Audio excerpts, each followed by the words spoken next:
S21 Miner disassembly procedure. Begin by removing the fan mounting screws and carefully taking off the fan grills.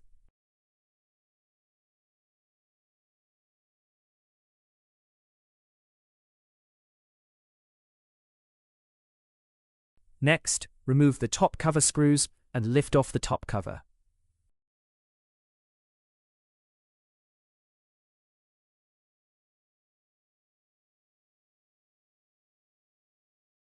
Carefully disconnect the fan cables, making sure to identify their positions or label them for proper reinstallation.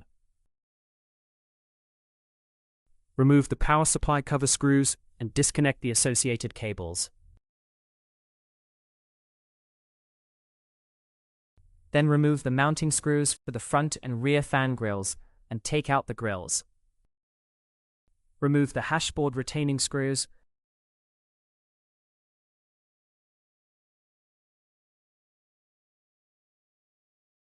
Then carefully disconnect the hashboard cables. Be sure to note their positions or apply labels to ensure correct reassembly. Disconnect the control board and carefully remove it from the unit.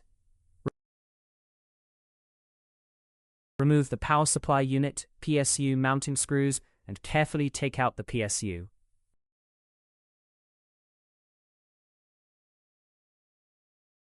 Finally, carefully remove the hashboards